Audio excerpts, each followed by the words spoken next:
तब आनंद की पावन पवित्र वेला कथा में प्रवेश करते हैं।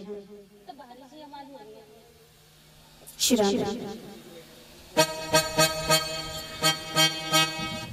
कल महात्म की कथा हुई थी और महात्म की जो कथा थी वो भी पूरी नहीं हो पाई थी, क्योंकि प्रथम स्कंद में प्रवेश नहीं हुआ था।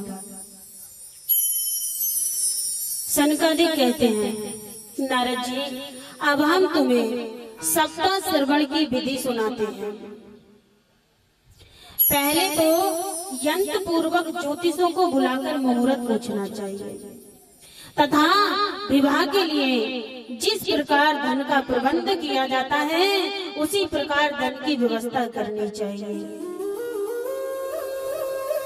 श्री भागवत पीयूष पनाय रस लंपटाए भगवंत तस्य तथा शीघ्र मयात प्रेम तत्परा। जो व्रत हरि कीर्तन के प्रेमी हो उनके पास निमंत्रण पत्र अवश्य भेजिए। यदि आपको विशेष अवकाश ना हो तो भी एक दिन के लिए तो अवश्य ही कृपा करनी चाहिए। कथा आरंभ करने में भादो क्वार कार्तिक अगन आषाढ़ श्रावण ये 6 महीना श्रोताओं के लिए मोक्ष की प्राप्ति के कारण है। एक मंडल बनाकर श्री हरि को उसमें स्थापित करें, दक्षिणा प्रणाम करके इस प्रकार स्तुति करे, करुणा निधान मैं संसार सागर में डूबा हुआ बड़ा ही दीन हूँ। कर्मों के मोह रूपी ग्राहक ने मुझे पकड़ रखा है, आप इस संसार सागर से मेरा उद्धार कीजिए। श्रीमद् भागवत के रूप में आप साक्षात श्री कृष्ण चंद्र ही विराजमान हैं। नाथ, मैंने भवसागर से छुटकारा पाने के लिए आपकी शरण ली है। मेरा यह मनोरथ आप बिना किसी विघ्न बाधा के पूरा कीजिए। केशव, मैं आपका दास हूँ। जिस स्त्री का रजो दर्शन रुक गया हो, जिसके एक ही संतान होकर रह गई हो, जिसकी संतान मर जाती हो, बार बार गर्भ गिर जाता जैसे माताओं का, अथवा जो बांझ हो, यदि ये सब माताएं विधिवत कथा सुने तो इन्हें अक्षय फल की प्राप्ति हो सकती है, क्योंकि ये दिव्य कथा करोड़ों यज्ञों का फल देने वाली है। तब नारद जी ने कहा कि मैं धन्य हूँ, आज मुझे सर्व पापहारी भगवान श्री हरि की प्राप्ति हो गई है। नारद जी यूँ कह ही रहे थे कि वहाँ पर घूमते फिरते श्री सुखदेव महाराज प्रकट हुए। 16 वर्ष की सी आयु, मुख पर घुंघराले बाल, श्याम रंग था। इस दिगंबर वेश में बड़े ही सुंदर लग रहे थे और चंद्रमा के समान वे प्रेम से धीरे धीरे श्रीमद् भागवत का पाठ कर रहे थे। सुखदेव जी को देखकर सारे सभासद झटपट खड़े हो गए और उन्होंने सुखदेव महाराज का सम्मान किया, प्रणाम किया। सुखम नतवे वयम सर्वे। सुखदेव जी को देखकर सबने प्रणाम किया, फिर उन्हें एक ऊंचे से आसन पर बैठा दिया। सुखदेव महाराज सुखपूर्वक बैठ के कहने लगे कि आप लोग मेरे निर्मल वाणी सुनिए। यह श्रीमद् भागवत वेद रूप कल्प वृक्ष का परिपक्व फल है। न इसमें छिलका है और न ही इसमें गुठली है। जब तक शरीर में चेतना रहे तब तक आप लोग बार बार इसका पान करते रहे, जिससे तीनों तापों की शांति होती है। श्री सुखदेव जी इस प्रकार कह ही रहे थे कि उस सभा के बीचों बीच प्रहलाद, बलि, उद्धव, अर्जुन आदि पार्षदों के सहित भगवान साक्षात प्रकट हो गए। तब देव ऋषि नारद जी ने भगवान को इतना प्रसन्न देखकर उनका यथो योग्य सत्कार किया और एक विशाल सिंहासन पर बैठा दिया। सब लोग भगवान के आगे संकीर्तन करने लगे। उद्धव जी ने झांझर उठा ली। देव ऋषि नारद जी वीणा की ध्वनि करने लगे, अर्जुन राग आलापने लगे, इंद्र ने मृदंग बजाना आरंभ किया, सनकादिक बीच बीच में जयघोष करने लगे और श्री सुखदेव जी अंग भंगी करके भाव बताने लगे और इन सब के बीच भक्ति ज्ञान वैराग्य नटों के समान नाचने लगे। ऐसा अलौकिक कीर्तन देखकर भगवान प्रसन्न हो गए और कहने लगे कि मैं तुम्हारी इस कथा और संकीर्तन से बहुत प्रसन्न हूँ। इस समय तुम्हारी भक्ति भाव ने मुझे अपने बस में कर लिया है। यदि भगवान को कोई बस में करना चाहता है तो नाम संकीर्तन किया करो माता। 24 घंटे में से आधा घंटा निकालो, 24 तो मिनट निकाल सकते हो आप, तो ज्यादा नहीं। आप लोग गृहस्थी हो, क्योंकि गृहस्थ आश्रम बहुत बड़ा है, तो आधा घंटा जरूर नाम संकीर्तन किया करो।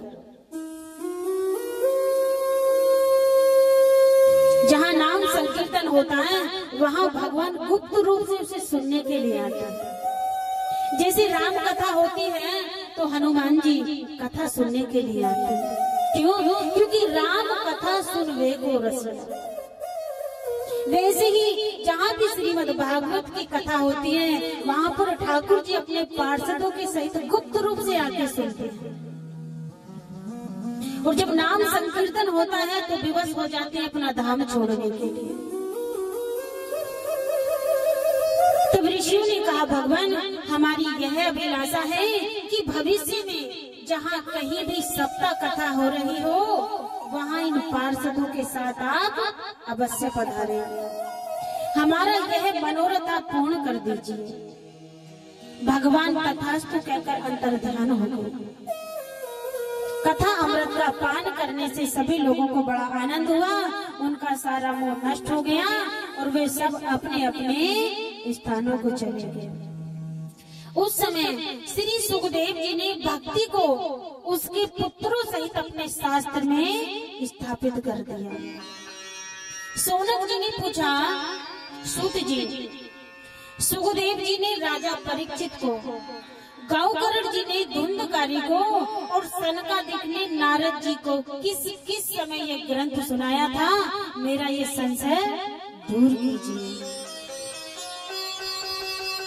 तब सूत जी ने कहा कि जब भगवान श्री कृष्ण के स्वधाम गमन के बाद, जब भगवान ने मृत्यु लोक का त्याग कर दिया था, तो भगवान के स्वधाम गमन के बाद कलयुग के 30 वर्ष से कुछ अधिक बीत जाने पर भादो मास की शुक्ल नवमी को सुखदेव जी ने कथा आरंभ की।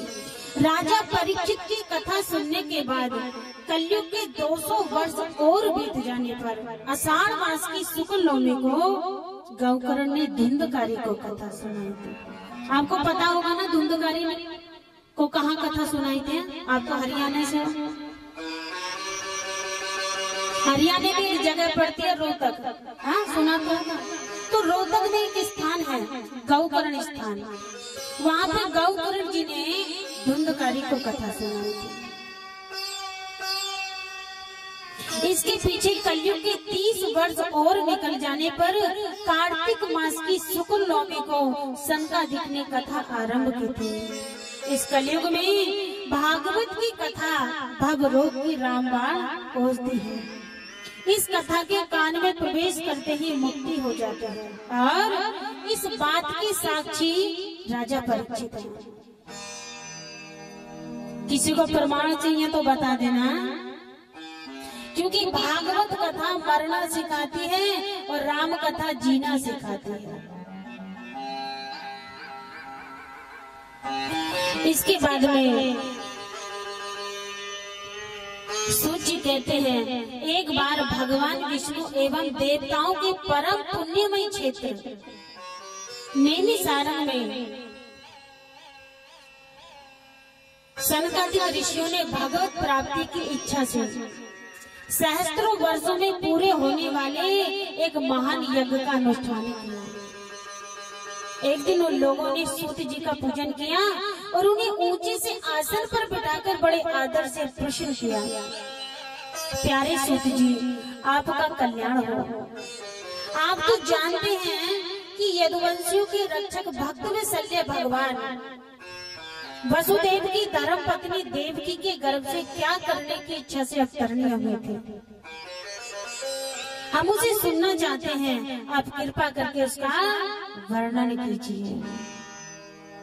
तब रोमहर्षण के पुत्र उग्र सर्वा को बड़ा ही आनंद हुआ और उन्होंने ऋषियों की इस मंगलमय प्रश्न का अभिनंदन करके कहा, यम प्रवजंत मनुपेतम पेत कृत्यम द्वीपायनो बरहा का तराजुआ पुत्र रेति तन्मे दया तरवो भीने दुस तम सर्वभूत हृदय मुनिमान। तो सुनिए, तुरंत अपने गुरुदेव का स्मरण किया, उनकी स्तुति करके कहा कि ऋषियों, आपने संपूर्ण विश्व के कल्याण के लिए यह बहुत सुंदर प्रश्न किया है। क्यों? क्योंकि इससे भली भांति आत्मा शुद्धि हो जाती है। भगवान श्री कृष्ण के यश का श्रवण कीर्तन स्मरण दोनों ही पवित्र करने वाले हैं। वे अपनी कथा सुनने वालों के हृदय में आकर विराजमान होते हैं। प्रकृति के 3 गुण हैं, सत्व, रजो, तम। समझ में आ रहा है? कुछ नहीं आ रहा? आज थोड़ा कम आएगा, कल ठीक से आने लगेगा, क्योंकि अभी बंसावली चल रही है। लेकिन आप लोगों को भी पता होना चाहिए। पर कोई बात नहीं, जितना समझ में आए उसी का चिंतन कर लेना, उसी से मुक्त हो जाओगे आप लोग। वैसे तो बिना गुरु के मुक्ति नहीं होती है, हमारे ब्रज की कहावत है। और यदि आजकल किसी माता से कह दे कि अरे दीक्षा ले लो, अब तो उम्र बीत गई, अरे क्या करें भैया, अभी घर से टाइम नहीं है हमें। बोलो बांके बिहारी लाल की। सूत जी कहते हैं, जगरे पुरुषम भगवानम हिदा दिवी है संभुता सोडस कलमादो लोक से सुरक्षा। सृष्टि के आदि में भगवान ने लोगों के निर्माण करने की इच्छा की, तो इच्छा होते ही उन्होंने महातत्व निष्पन्न आदि से पुरुष रूप ग्रहण किया, जिसमें 10 इंद्रियां, 1 मन, 5 भूत, ये 16 कलाएं थी। भगवान नारायण जल में शयन करते हैं। उस समय जब भगवान ने योग निद्रा का विस्तार किया, तब उनके नाभि सरोवर में से एक कमल प्रकट हुआ और उस कमल से प्रजापतियों के अधिपति ब्रह्मा जी उत्पन्न हुए। भगवान के उस विराट रूप में समस्त लोगों की कल्पना की गई है और दिव्य लोग, जो साधु संत होते हैं, वो दिव्य दृष्टि से भगवान के स्वरूप का दर्शन करते हैं। उन्हीं प्रभु ने सबसे पहले कुमार सर्ग में जन्म लिया। सनक, सनातन और सनत कुमार, ये 4 ब्राह्मणों के रूप में भगवान ने अवतार लिया। इस प्रकार भगवान के यहाँ पे 24 अवतारों का वर्णन आया हुआ है, क्योंकि 20 अवतार तो भगवान के हो चुके हैं, 4 अवतार जो है वो कलयुग में होंगे। इसके बाद में सूत जी ने पूछा, कथम व पांडवे यस्य राजर्षि मुनिना सह संवाद संभूतात यत्रेषा शाश्वती स्मृति है। पांडव नंदन राज ऋषि परीक्षित का इन मौनी सुखदेव जी के साथ संवाद कैसे हुआ? आप लोग इतने शांत क्यों बैठे हो? क्यों माता? समझ में नहीं आ रहा आपको? थोड़ा थोड़ा आ रहा, आपको तो खैर आ रहा होगा।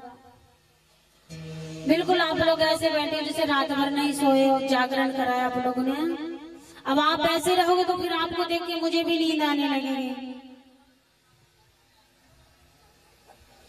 बोलो बांके बिहारी लाल की। एक बार की बात है। अच्छा एक बात है, आजकल लोगों को कुत्ते पालने का बड़ा शौक है क्या नहीं? और तुलसीदास जी ने तो कहा है कि कलयुग में माता पिता के कुत्ते के बराबर भी सम्मान नहीं करेंगे बच्चे। महाभारत में लिखा है कि जिस घर में कुत्ता रहता है जिस घर में कुत्ता रहता है उस घर में देवता हविष ग्रहण नहीं करते, उस घर के पितृ श्राद्ध ग्रहण नहीं करते। आप लोग श्राद्ध तो करते हो, गृहस्थी हो, श्राद्ध ग्रहण नहीं करते। उसके द्वारे सारे शुभ कर्म व्यर्थ जाते हैं। मरने के बाद उसे नरकगामी होना पड़ता है। और उसी महाभारत में लिखा है कि कुत्ते को जो पाले वो कुत्ता और कुत्ते को मारे वो कुत्ता। इसलिए कुत्ते को कभी मारना नहीं चाहिए और उसे बंधन में भी नहीं रखना चाहिए। देखो, जानवरों के भी धर्म होते कि नहीं, लेकिन इंसान का कोई धर्म नहीं है। अभी कुछ करा, थोड़ी देर पीछे फिर कुछ कहने लगेगा। जानवरों के भी धर्म होते हैं, इसीलिए उनके लिए कोई प्रवचन नहीं होता। गाय चाहे 10 दिन की भूखी हो, उसके आगे आप मांस रख दोगे तो वो खाएगी नहीं। शेर 8 दिन का भूखा हो और यदि उसके आगे आप हरी हरी घास रखोगे तो वो सूंघेगा भी नहीं। और देखो, भगवान ने उनकी दांत भी वैसे ही बनाई है। शेर कहता है मैं मांसाहारी हूँ इसलिए घास नहीं खा सकता। गाय कहती है मैं घास खाने वाली हूँ, मांस नहीं खा सकती। जानवरों तक के नियम है। एक इंसान ऐसा है, चाहे जो खिला लो, घास खा जाए, मांस खा जाए और तुम समझाओ तो तुम्हारी खोपड़ी खा जाए। अच्छा, इसका नाम खोपड़ी क्यों है? कहते ना खोपड़ी खराब है, तो इसका नाम खोपड़ी क्यों है? खो दिया जब ही तो पड़ी है, इसलिए खोपड़ी है। एक बार महाराज कुत्तों में झगड़ा हो गया। अब एक सज्जन बोले कि झगड़ा होता ही कुत्तों में है, तो एक बाती बाकी के कुत्तों ने उसे निकाल दिया। तो उसने कहा कि मैं लौट कर नहीं आऊंगा। तो बाकी के कुत्तों ने कहा कि आना भी मत, नहीं मिलाएंगे नहीं हम तुम्हें अपने समूह में। अब कुत्ता ही जो ठहरा अगले दिन फिर आ गया। बाकी के कुत्तों ने उसे डांट के कहा क्यों रे कलवा तू फिर आ गया, तेरे लौट के आने से हैरान है हम, तुझे फिर दर में रखने के इंसान है हम। अरे हम जानवर हैं, हमारे भी अपने धर्म होते हैं। बोलो बांके बिहारी लाल की जय। तब सूत जी ने कहा पांडव नंदन राज ऋषि परीक्षित का इन मौनी सुखदेव जी के साथ संवाद कैसे हुआ? क्यों? क्योंकि श्री सुखदेव जी तो गृहस्थों के घरों को तीर्थ रूप बना देने के लिए उतनी ही देर उनके दरवाजे पे रहते हैं जितनी देर में गाय दूही जाती है। बोलो बांके बिहारी लाल की।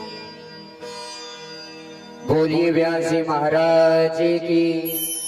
भैया ताली बजाइए। श्री राधा श्री राधा राधा राधा राधा श्री राधा श्री राधा राधा राधा राधा राधा राधा राधा राधा राधा राधा राधा श्री राधा राधा।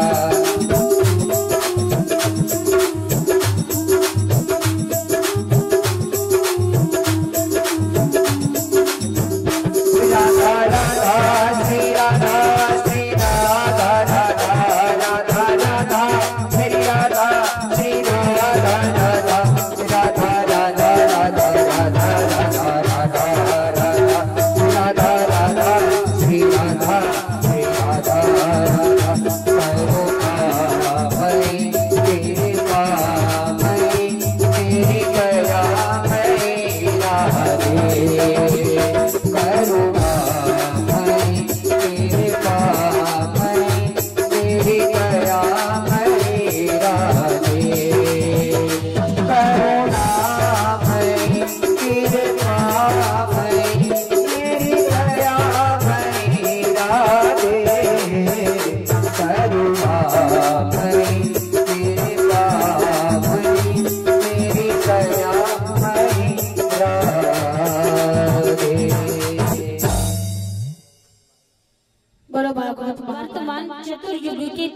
युग द्वापर में महर्षि पराशर के द्वारा वसु कन्या सत्यवती के गर्भ से भगवान के कला अवतार योगी राज व्यास जी का जन्म हुआ।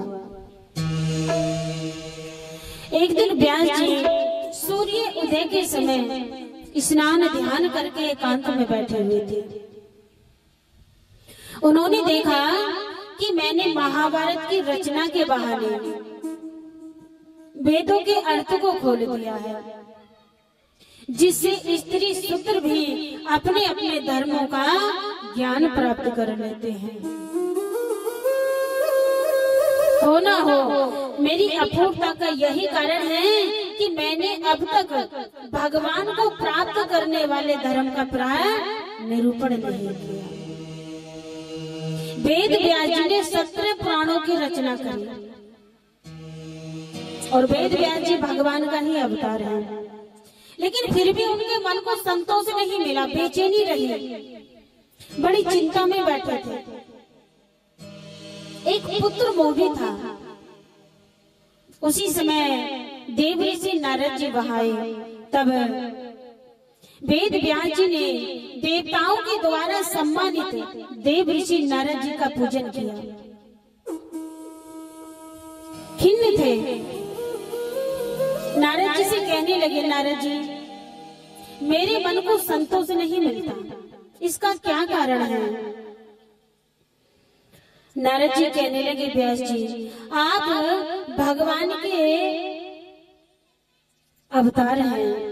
आपने अजन्मा होते हुए भी जगत के कल्याण के लिए जन्म ग्रहण किया है, इसीलिए आप विशेष रूप से भगवान के गुणों का वर्णन करो। बोले, मैंने 17 पुराणों की रचना कर दी, फिर भी मेरे मन को प्रसन्नता नहीं है। तब नारद जी ने कहा कि तुम कोई ऐसा ग्रंथ लिखो जिसमें ज्ञान, वैराग्य, भक्ति और त्याग हो। वेद व्यास जी कहने लगे, वो कौन सा ग्रंथ है? नारद जी कहने लगे कि वो श्रीमद् भागवत महापुराण है। तब इस ग्रंथ की रचना हुई है। सोनक जी ने पूछा, सूत जी, नारद जी के चले जाने पर व्यास जी ने क्या किया? तब नारद जी कहते हैं कि सामने प्रयास नामक एक आश्रम है, उसकी चारों ओर बेर का बड़ा ही सुंदर वन है। वहीं बैठकर व्यास जी ने इस ग्रंथ की रचना की और अपने पुत्र श्री सुखदेव जी को पढ़ाया। बोलो भागवत महापुराण की।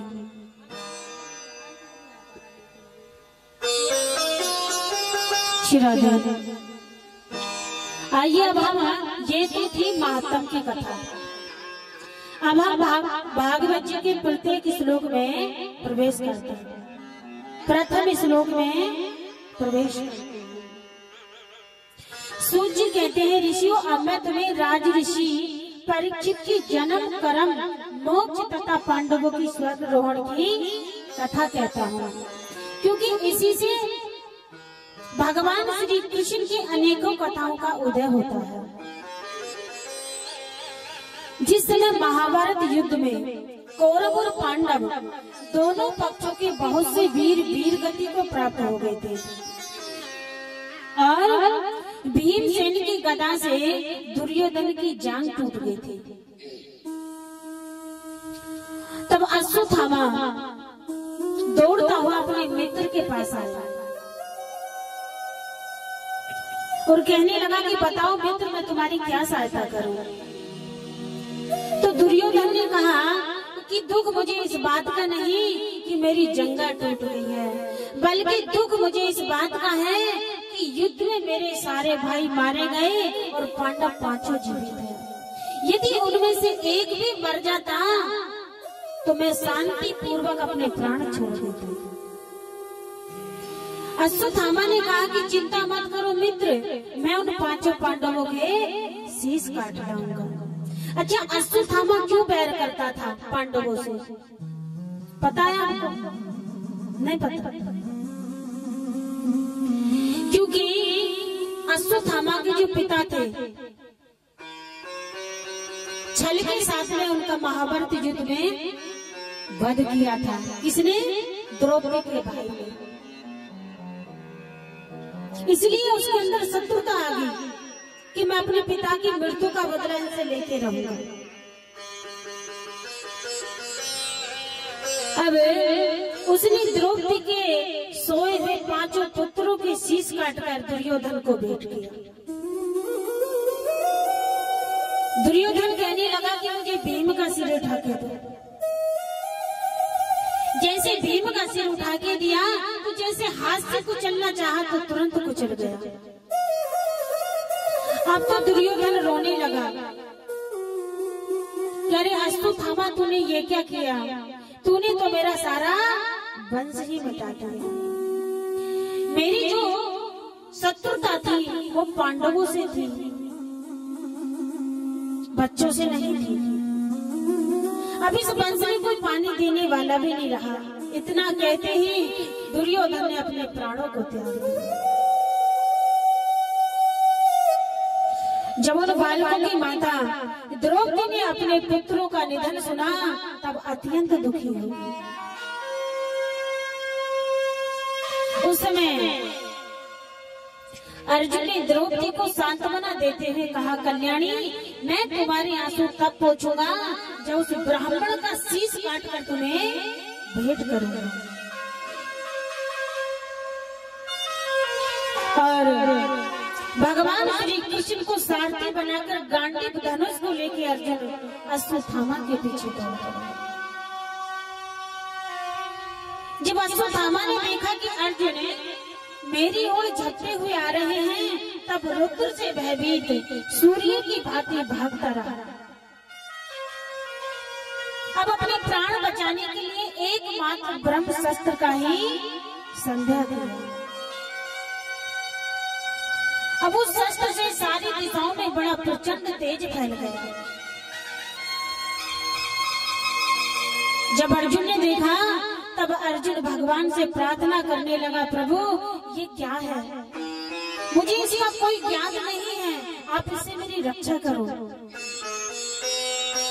भगवान कृष्ण ने कहा, अर्जुन घबराओ मत, ये अश्वत्थामा का चलाया हुआ ब्रह्मास्त्र है और तुम शस्त्र विद्या को भली भांति जानते हो, इसलिए ब्रह्मास्त्र के इस प्रचंड तेज को ब्रह्मास्त्र से ही शांत करो।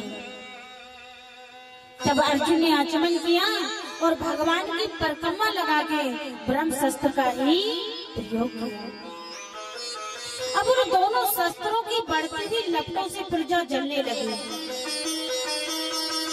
प्रजा का, लोगों का नाश और प्रजा को दुखी देखकर भगवान की अनुमति से अर्जुन ने उन दोनों को ही लौटा दिया और झटपट अश्वत्थामा को पकड़ लिया। पकड़ के रस्सियों से बांध लिया जैसे कोई पशु को बांध लिया। तब भगवान कृष्ण ने कुपित होकर कहा, अर्जुन इसे छोड़ना ठीक नहीं है, इसे तो मार ही डालो,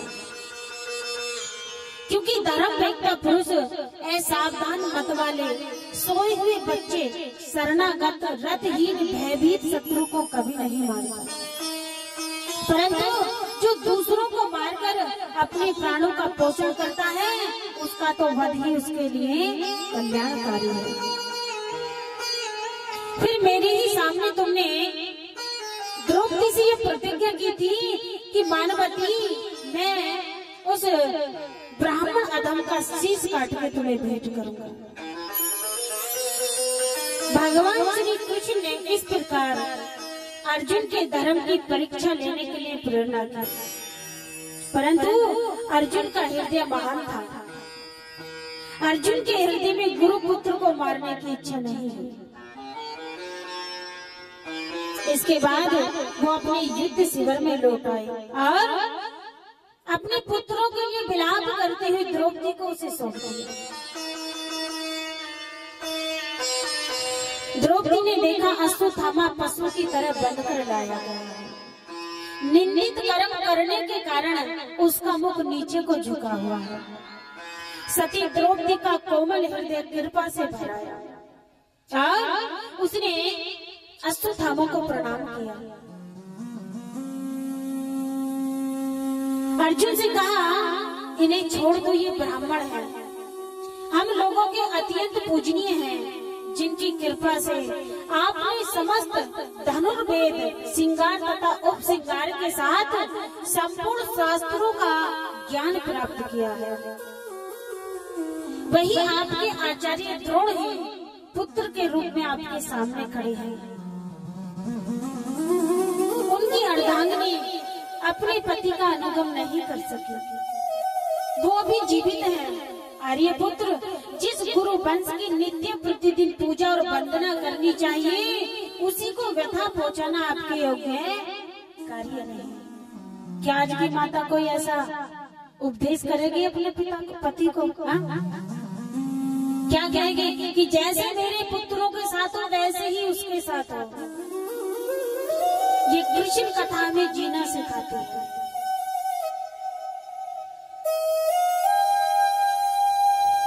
तब उसी समय कुपित हो उठे भीमसेन,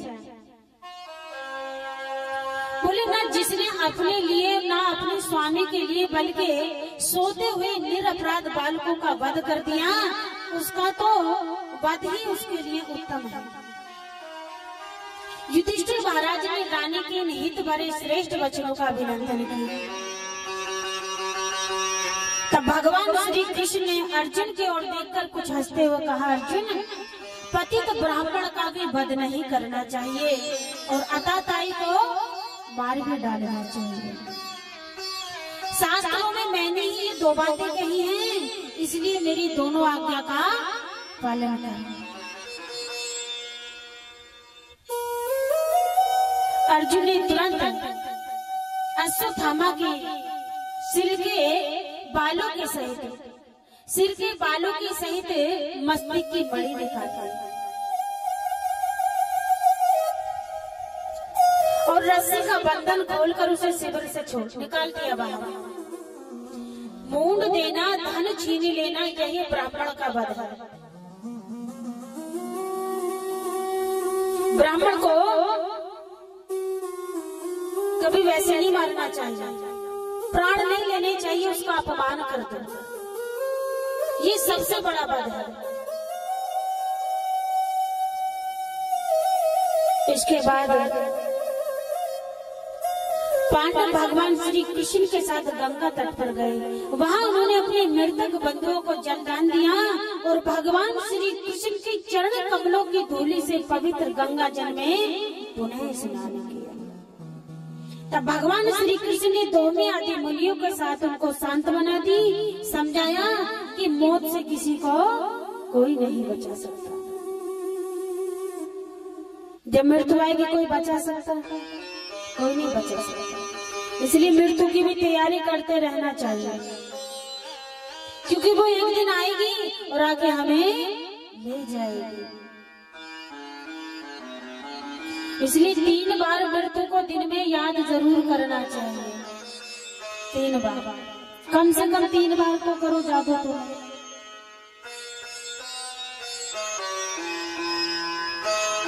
इस प्रकार भगवान श्री कृष्ण ने महाराज युधिष्ठिर को उनका राज्य, जो दूतों ने छल से छीन लिया था, वापस दिलाया तथा द्रौपदी के केशों का स्पर्श करने से जिन राजाओं की आयु क्षीण हो गई थी, उन दुष्ट राजाओं का वध किया।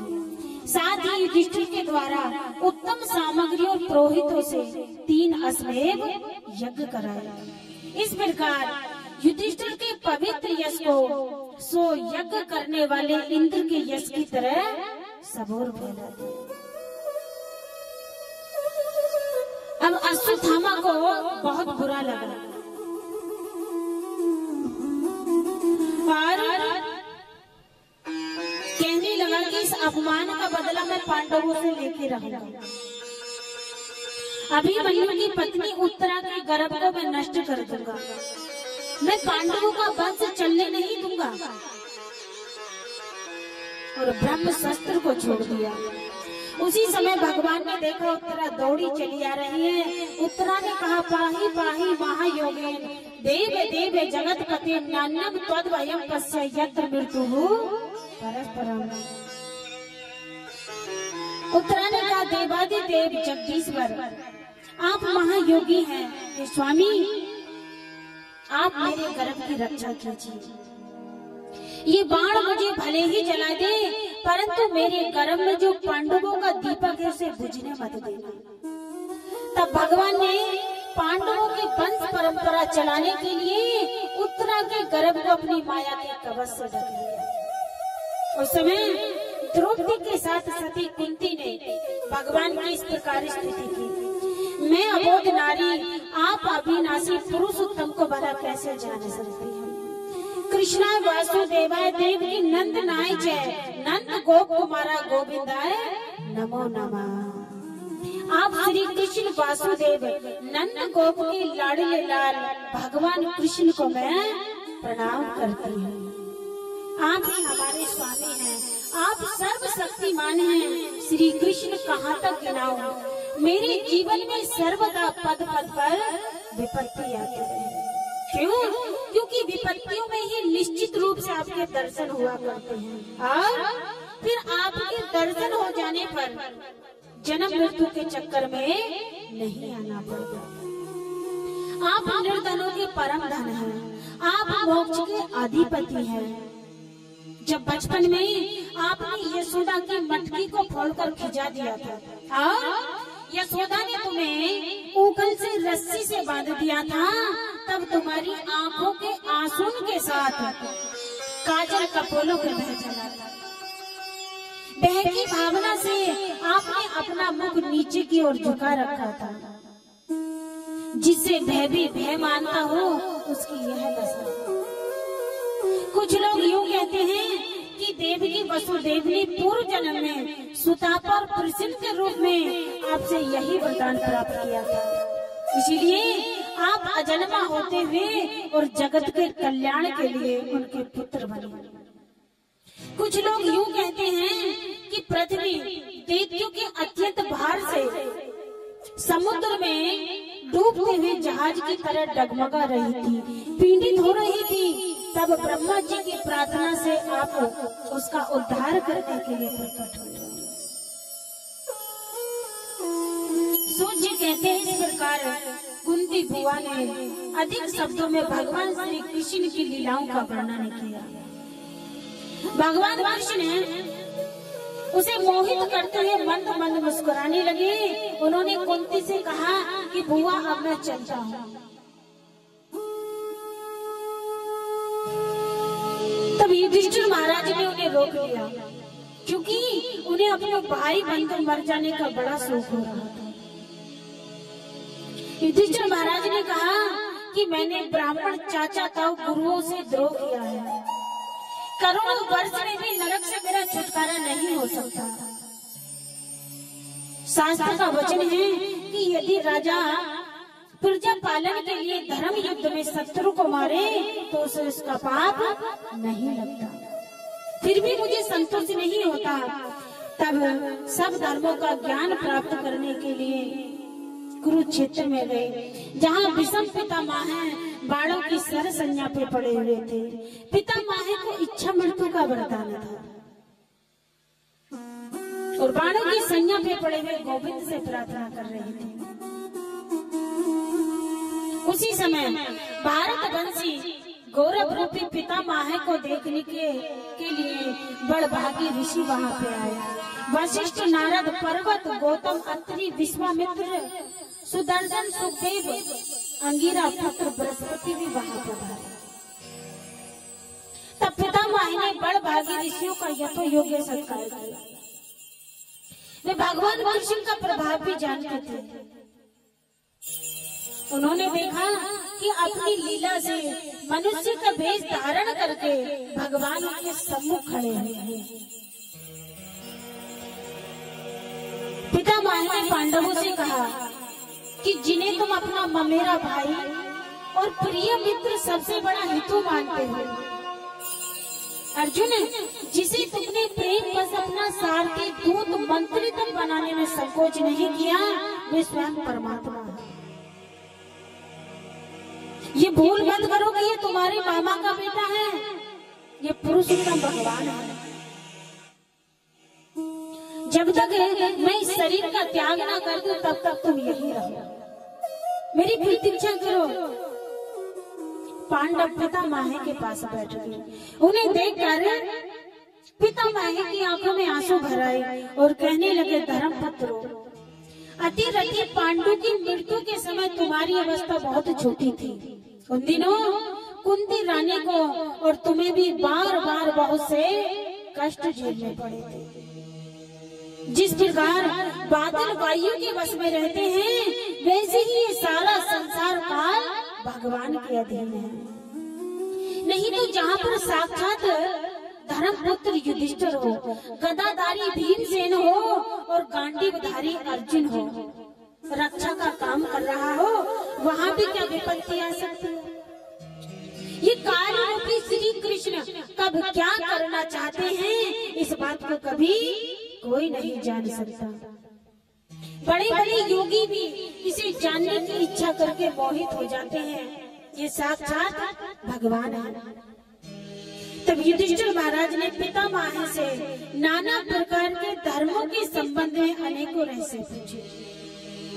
तब पितामह ने पुरुष के स्वाभाविक धर्म, वैराग्य तथा राग के कारण विभिन्न रूप से बताए हुए निवृत्ति, प्रवृत्ति रूप दिव्य धर्म, दान धर्म, राज धर्म, मोक्ष धर्म, स्त्री धर्म, इन सब का विस्तार से वर्णन किया। पितामह इस प्रकार धर्म का प्रवचन कर ही रहे थे कि वहाँ उत्तरायण का समय आ पहुंचा। जिसे मृत्यु को अधीन रखने वाले योगी लोग चाह करते हैं, उस समय पितामह ने सब ओर से अपने मन को हटाकर आदि पुरुष भगवान श्री कृष्ण में अपने आप को लीन कर दिया। प्राण छोड़ने के समय, मृत्यु के समय भगवान से कहते हैं, प्रभु मेरी एक अभिलाषा है, आप उसे पूर्ण कर दीजिए। भगवान कृष्ण ने पूछा, कौन सी? बोले, प्रभु मेरी पुत्री अभी कुंवारी है, मैं चाहता हूँ कि उसका विवाह मैं आपके साथ कर दूं। तो भगवान कृष्ण कहने लगे कि पुत्री आपकी कहाँ से आ गई, क्योंकि आप तो आजीवन ब्रह्मचारी हो, ये प्रतिज्ञा कर रखी थी। तब पितामह ने कहा, प्रभु मेरी जो ये बुद्धि रूपी कन्या है, अब ये कामनाओं से रहित हो गई है, मैं इसे आपके चरणों में सब। और पितामह ने अपने शरीर को त्याग दिया। आकाश से पुष्पों की वर्षा होने लगी। युधिष्ठिर महाराज ने उनके शरीर की अंत्येष्ट क्रिया की और कुछ समय के लिए शोक किया और अपने राज्य का पालन करने लगे। अब भगवान श्री कृष्ण सुभद्रा और कुंती आदि देवियों से विदा लेके द्वारका के लिए प्रस्थान किया। मार्ग में चारों ओर से भगवान के ऊपर पुष्पों की वर्षा हो रही थी। बड़ी ही मधुर झांकी थी। हस्तिनापुर की स्त्रियां जिनका चित्त भगवान में रम गया था, वह आपस में कहने लगी, ये युग युग में अनेकों अवतार धारण करते हैं। वह पवित्र मधुबन ब्रजमंडल जिसे इन्होंने अपनी किशोर अवस्था में घूम घूम कर सुशोभित किया है, बड़े ही हर्ष की बात है। हस्तिनापुर की स्त्रियां इस प्रकार आपस में बातचीत करती रही और भगवान मंद मुस्कान से उनका अभिनंदन करते वहां से विदा हो गए। जब भगवान जाने लगे तब कुंती बुआ ने हाथ जोड़ के भगवान से प्रार्थना करी। तो आइए दो लाइनों का आनंद लेते हैं। उस समय में पांडु के वंशधर परीक्षित का जन्म हुआ। वह बालक इतना तेज से दीख पड़ता था मानो पांडु ने ही फिर से जन्म ले लिया हो। पुत्र के जन्म की बात सुनकर युधिष्ठिर महाराज मन में बहुत प्रसन्न हुए और कृपाचार्य आदि ब्राह्मणों से जात कर्म संस्कार करके उन्हें दान दिया। ब्राह्मणों ने संतुष्ट होकर कहा, महाराज मिटना ही चाहता था, परंतु आप लोगों पे कृपा करने के लिए भगवान विष्णु ने इस बालक की रक्षा की है, इसीलिए इसका नाम विष्णु रात होगा। निसंदेह यह बालक संसार में बड़ा यशस्वी और भगवान का परम भक्त होगा। तब युधिष्ठिर महाराज ने पूछा, ब्राह्मणों, क्या ये अपनी उज्जवल यश से हमारे वंश के परंपरागत राज ऋषियों का अनुसरण करेगा? तब ब्राह्मणों ने कहा कि भगवान राम के समान ये ब्राह्मण भक्त बनेगा, यज्ञों में दुष्यंत के पुत्र भरत के समान अपने वंश का यश फैलाएगा, इसमें पितामह ब्रह्मा के समान समता रहेगी, भगवान शंकर की तरह ये कृपालु होगा, धैर्य में बलि के समान होगा और भगवान श्री कृष्ण के प्रति ये प्रहलाद के समान होगा। इसके पुत्र राजऋषि होंगे, मर्यादा का उल्लंघन करने वाले को ये दंड देगा, ये पृथ्वी माता और धर्म की रक्षा करने के लिए कलयुग का भी दमन करेगा, और एक ब्राह्मण कुमार के श्राप से तक्षक के द्वारा अपनी मृत्यु सुनकर यह सबकी आसक्ति छोड़ देगा। और श्री सुखदेव जी से यह आत्मा के यथार्थ का ज्ञान प्राप्त करके अंत में गंगा तट पर अपने शरीर को छोड़ देगा। इसके बाद में वह बालक अनुदिन बढ़ता हुआ शीघ्र ही अपने गुरुजनों के लालन पालन से बड़ा हो गया। इसी बीच युधिष्ठिर महाराज ने अपने बंधुओं का प्रायश्चित करने के लिए अश्वमेध यज्ञ करके विचार किया, परंतु धन न होने के कारण वे बड़ी चिंता में पड़ गए। तब उनके भाई भगवान की इच्छा से राजा मरुत और ब्राह्मणों के द्वारा छोड़ा हुआ बासा धन ले आए और उस धन से 3 अश्वमेध यज्ञ किए। इसके बाद में सूत जी कहते हैं कि अर्जुन द्वारका गए हुए थे कि पुण्य श्लोक भगवान कृष्ण अब क्या करना चाहते हैं। कई महीने बीतने पर भी अर्जुन द्वारका से लौट के नहीं आए। तब युधिष्ठिर महाराज भीम से कहने लगे कि हमने अर्जुन को द्वारका इसलिए भेजा था कि पुण्य श्लोक भगवान कृष्ण अब क्या करना चाहते हैं। तब से 7 महीने बीत गए, किंतु तुम्हारे छोटे भाई अभी तक नहीं आए। भाई, ये पृथ्वी में भूकंप आदि शरीरों में बड़े भयंकर अपशकुन दिख रहे हैं। ये देवताओं की मूर्तियां रोसी रही हैं।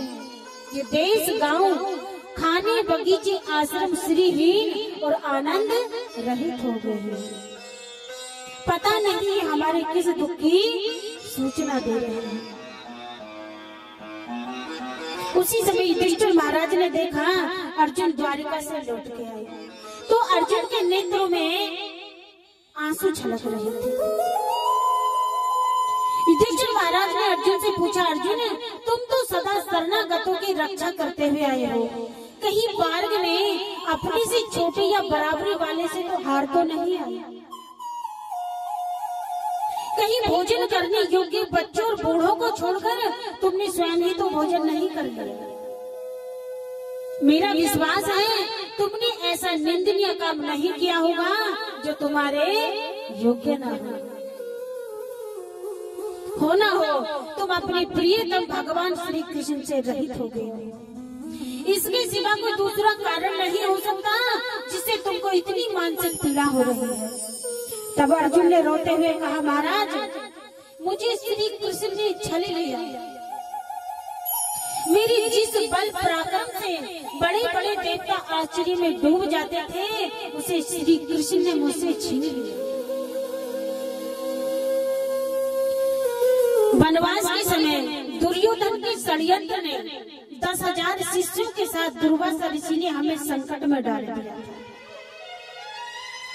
उस समय द्रौपदी के पात्र में बची हुई एक सांप की पत्ती का भोग लगाकर हमारी रक्षा की, जिससे सारी त्रिलोकी तृप्त हो गई थी। महाराज श्री कृष्ण ने मुझे ठग लिया। अर्जुन ने कहा कि आपने जिनके बारे में पूछा है, जिन यदुवंशियों की कुशल मंगल पूछा है, वो ब्राह्मणों के श्राप से मोहग्रस्त हो गए और वरुणी मंदिरा के पान से एक दूसरे से लड़ने लगे। घूसों से मार पीट करके सबके सब नष्ट हो गए। उनमें से केवल 4-5 ही बचे हैं। वास्तव में ये सर्वशक्तिमान भगवान की ही लीला है। एक से दूसरे यदुवंशियों का विनाश करा के पूर्ण रूप से भगवान ने पृथ्वी का भार उतार दिया। 56 करोड़ थे यदुवंशी। आपने उस दिन पूछा था कि जब सबका विनाश हो गया तो हम लोग कैसे हैं? तो कुछ बचे थे,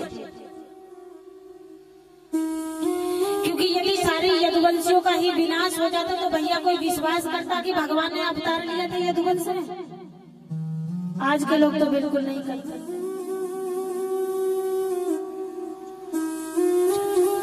जब युधिष्ठिर महाराज ने भगवान के स्वधाम गमन की बात सुनी, तब स्वर्ग रोहण का निश्चय किया कि जब श्री कृष्ण ही न रहे तो हम ही जीकर क्या करेंगे? हमारे जीने का कोई उद्देश्य नहीं है। तब उन्होंने प्रजापत्य यज्ञ करके अग्नियों को अपने में लीन कर लिया, अर्थात गृहस्थ आश्रम के को त्याग कर संन्यास ग्रहण किया और अपने विनयी पुत्र परीक्षित को, जो गुणों में उन्हीं के समान थे, समुद्र से घिरी हुई पृथ्वी पर हस्तिनापुर में अभिषिक्त किया और मथुरा में सूरसेन के पद पर। आपने कहा कि हम लोग कैसे आए? तो मथुरा में सूरसेन के पद पर अनिरुद्ध के पुत्र वज्र का राजाभिषेक किया। भगवान श्री कृष्ण के पुत्र थे प्रद्युम्न, प्रद्युम्न जी के पुत्र हुए अनिरुद्ध, अनिरुद्ध के पुत्र हुए वज्र और वज्र के पुत्र हुए प्रतिबाहु। कोई पूछे तो बता देना कि हम सब प्रतिबाहु की संतान हैं।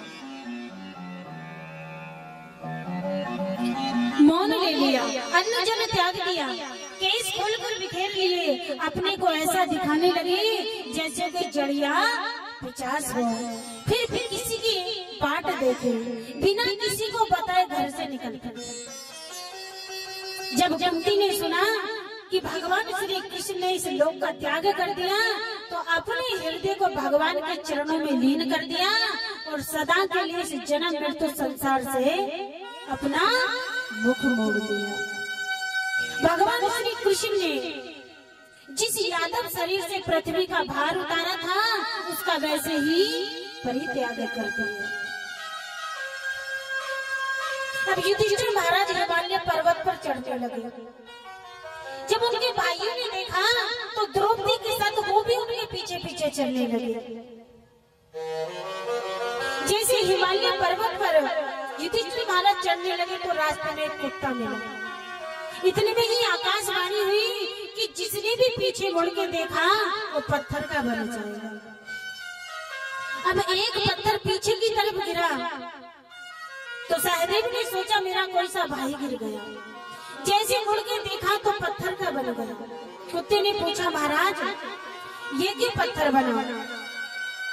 युधिष्ठिर महाराज ने कहा कि इसको अपने विचारधारा पे बड़ा अहंकार था, इसलिए पत्थर बना। उसके बाद नकुल ने देखा, नकुल भी पत्थर का बन गया।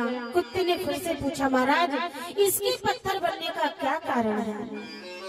युधिष्ठिर महाराज ने कहा कि इसके अंदर भी मान था कि मुझसे अच्छा कोई तलवार धारी नहीं है, इसलिए पत्थर बना।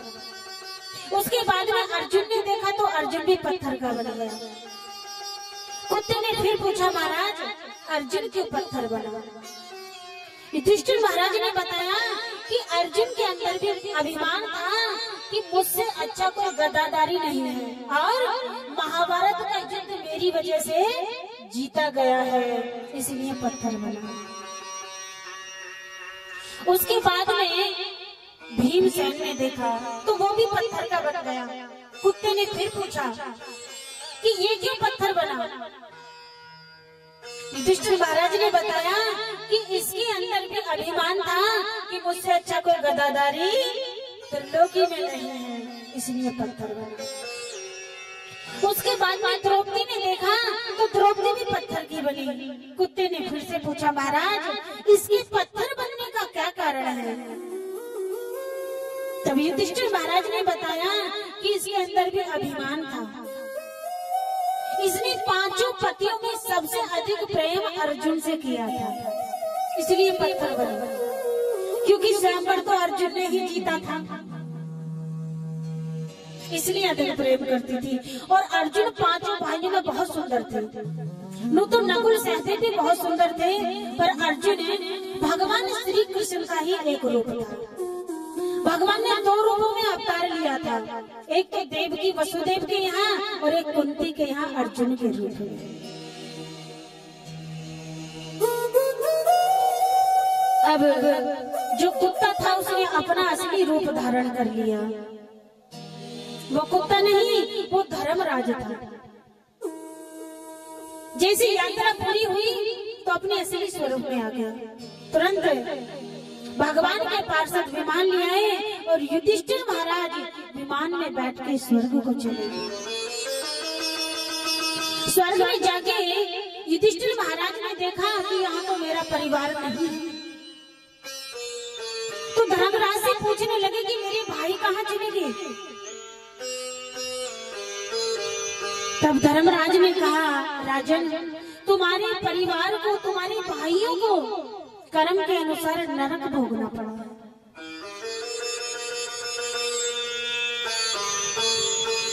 तब युधिष्ठिर महाराज कहने लगे कि मैं एक बार अपने परिवार को देखना चाहता हूँ। जब युधिष्ठिर महाराज ने नरक में देखा कि मेरे परिवार की क्या दुर्गति हो रही है, तब कहने लगे कि मुझे भी अपने परिवार के साथ नरक में ही रहना है। धर्मराज ने युधिष्ठिर महाराज का सम्मान करते हुए सबको स्वर्ग देते हैं। अच्छा एक बात बताओ, युधिष्ठिर महाराज नरक में क्यों गए? आपको पता है? नहीं पता? क्योंकि उन्होंने एक बार झूठ बोला था। अपने जीवन में बस एक ही बार झूठ बोला था, वो भी भगवान श्री कृष्ण के कहने से। क्योंकि जब द्रोण पांडवों की सेना पर भारी पड़ने लगे, तब भगवान श्री कृष्ण ने युधिष्ठिर महाराज से कहा कि अब युद्ध जीतना असंभव है। क्यों? क्योंकि जब तक गुरु द्रोण का वध नहीं होगा तब तक हमारी पराजय निश्चित है। और गुरु द्रोण ने हजारों सैनिकों का वध कर दिया है। जब तक तुम झूठ नहीं बोलोगे तब तक इनका वध नहीं हो सकता, और इनका वध नहीं हुआ तो तुम कभी जीत नहीं पाओगे। क्या करना चाहिए? तो उन्होंने कहा कि तुम्हें ये कहना कि तुम्हारा जो पुत्र है अश्वत्थामा मर गया। तो धर्मराज ने बोला कि प्रभु मैं झूठ नहीं बोलूंगा, मैं कभी झूठ नहीं बोल सकता किसी भी परिस्थिति में।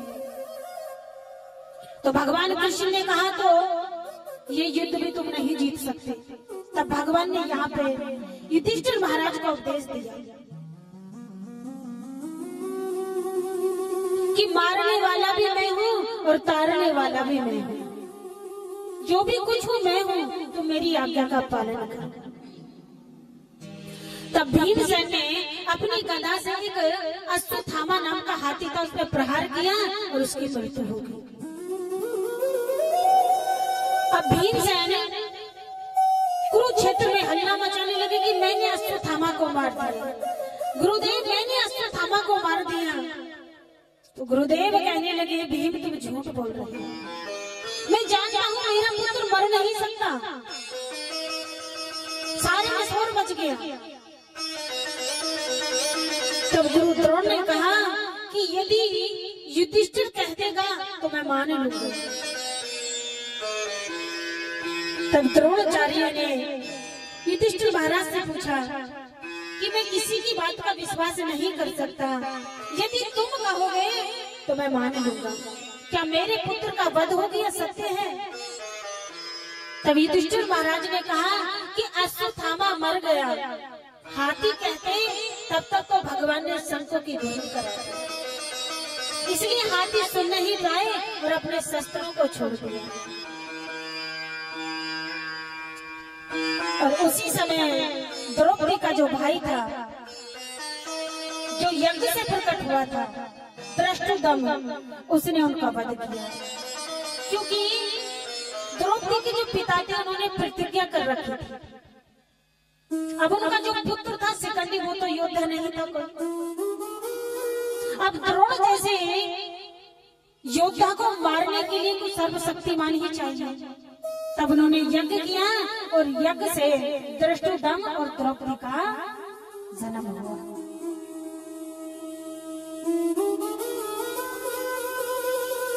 तब भगवान ने एक ही झूठ बोला था, तो उस झूठ के कारण युधिष्ठिर महाराज को नरक में जाना था। अच्छा, धर्मराज जो थे युधिष्ठिर, ये कौन थे पता है आपको? पिछली बार तो आपने कथा सुनी थी, अभी तो साल भर भी नहीं हुई है मैया, नग ध्यान से सुन लिया करो।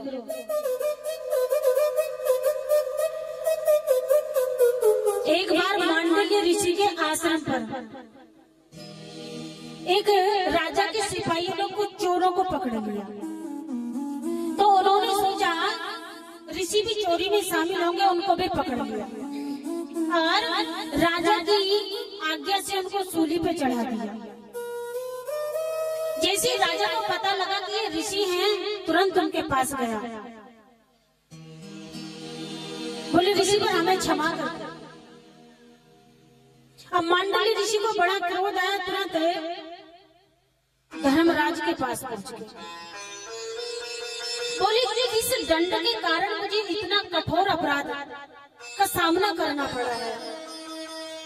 तब धर्मराज ने कहा कि बचपन में आपने एक टिड्डी को कुछ की नोक से छेद दिया था, इसलिए ऐसा हुआ। तब मांडल्य ऋषि ने धर्मराज को श्राप दे दिया कि जाओ, मैं तुम्हें श्राप देता हूँ, तुम 100 वर्ष के लिए शूद्र योनि में रहोगे। तब धर्मराज ने ही विदुर के रूप में 2 रूपों में अवतार लिया था, एक तो विदुर के रूप में और एक धर्मराज युधिष्ठिर के रूप में, 2 रूपों में। तो आइए आगे कथा में प्रवेश करते हैं। अब हम प्रथम स्कंद के 16वें अध्याय में प्रवेश करते हैं। इसलिए कभी झूठ नहीं बोलना चाहिए, और हम लोग तो दिन भर में कितना झूठ बोलते हैं, और तो छोड़ो महाराज कसम भी खा जाते हैं। कभी झूठ नहीं बोलना चाहिए।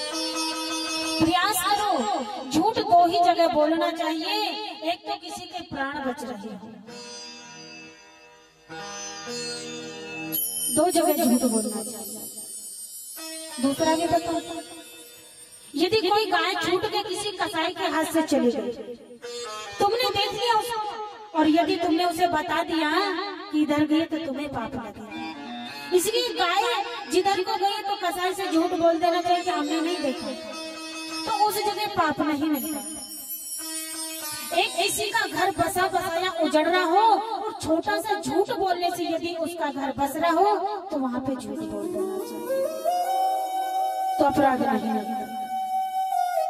सोची कहते सोनक जी, भगवान के परम भक्त राजा परीक्षित श्रेष्ठ ब्राह्मणों की शिक्षा के अनुसार अपने राज्य का पालन करने लगे।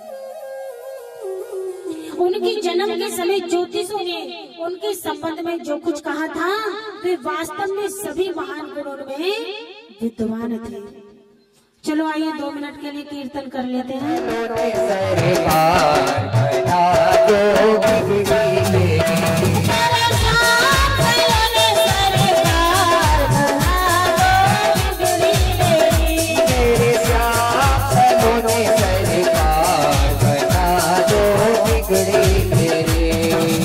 बिगड़ी मेरी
सलोने सरकार बना दो बिगड़ी तेरी।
बलपूर्वक पकड़ के दंड दिया।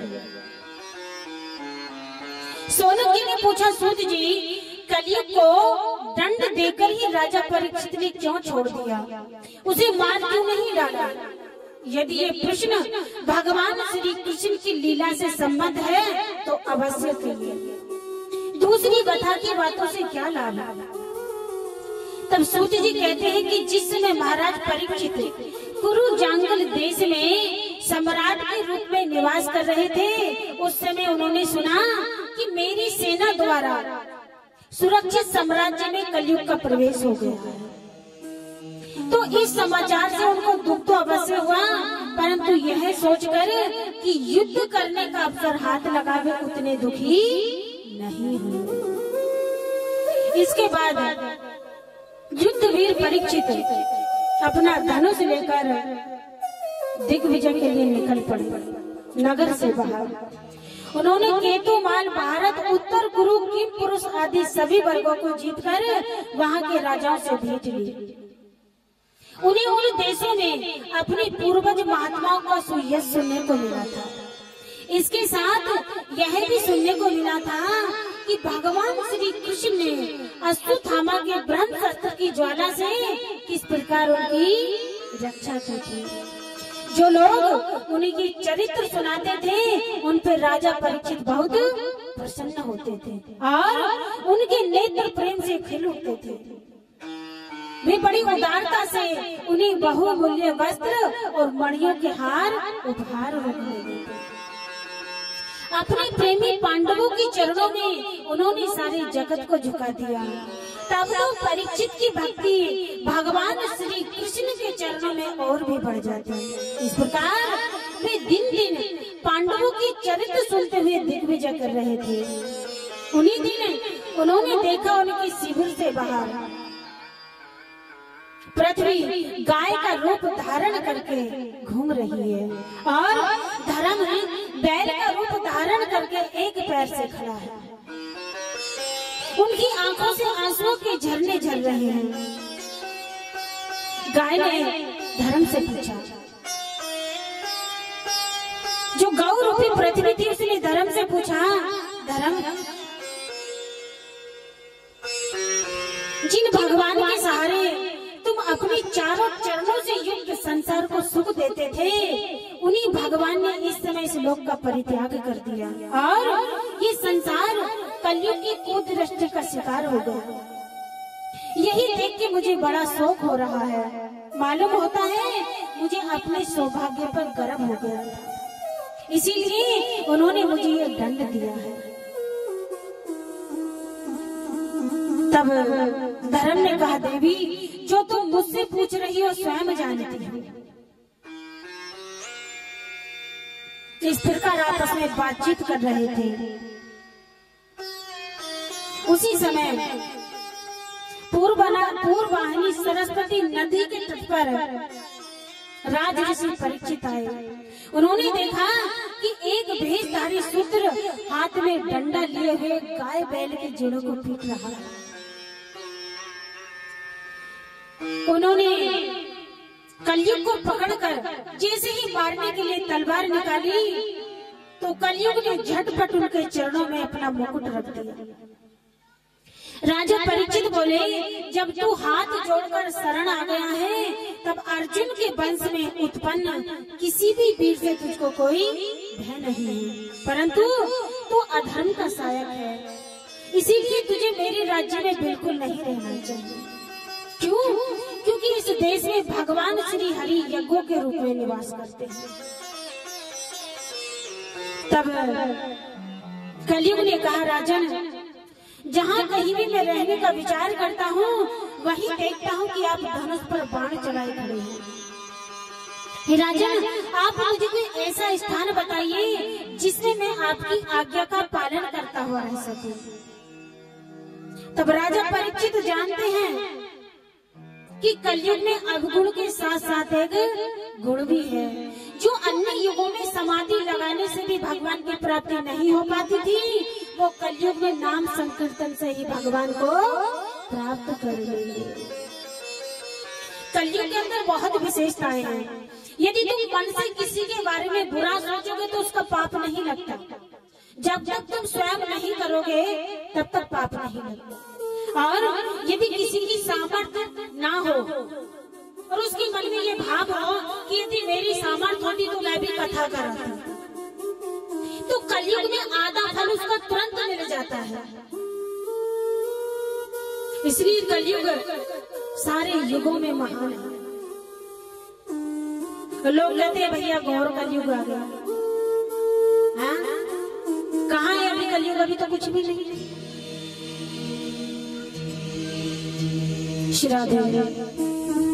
तब राजा परीक्षित ने 4 स्थान दिए। दूतम पानम स्त्रिया सोना यत्रा धर्म चतुर्विद्या। पहला स्थान जहाँ जुआ खेला जाता है, दूसरा स्थान जहाँ मंदिरा का पान होता है, तीसरा स्थान जहाँ बाजारू औरत रहती है, चौथा स्थान जहाँ पर हिंसा होती है। तब कलयुग ने कहा, राजन आपने गंदे गंदे स्थान मुझे दिए, कोई एक अच्छा स्थान भी देते। तब राजा परीक्षित ने कहा, जाओ तुम स्वर्ण में निवास करो, सोने में निवास करो। तुरंत कलयुग राजा परीक्षित के मुकुट में बैठ गया और बुद्धि को भ्रमित कर दिया। इसीलिए आत्मा कल्याण कामी पुरुष को इन 5 स्थानों का सेवन कभी नहीं करना चाहिए। धार्मिक राजा, लौकिक नेता और गुरुओं को तो बड़ी ही सावधानी से इसका परित्याग कर देना चाहिए। कलयुग जो निवास करता है वो अनीति अधर्म के सोने में निवास करता है। सोने में कलयुग का वास होता है ना, मानता है? तो एक काम करियो, जितना भी तुम्हारे द्वारा सोना हो ना, सब फुटलिया बांध के भागवत जी पर चढ़ा जाइयो, है? हम उसे ले जाके जमुना जी में सिरा देंगे। ना सोना देख लो महाराज। अच्छा, कलयुग जो निवास करता है वो अधर्म के सोने में निवास करता है, और जो मेहनत की कमाई का सोना होता है उसमें भगवान श्री कृष्ण का वास होता है। तो आप देख लेना भैया कौन सा सोना है आपके पास है। सबन के पास बड़ी मेहनत का है, चलो कोई बात नहीं।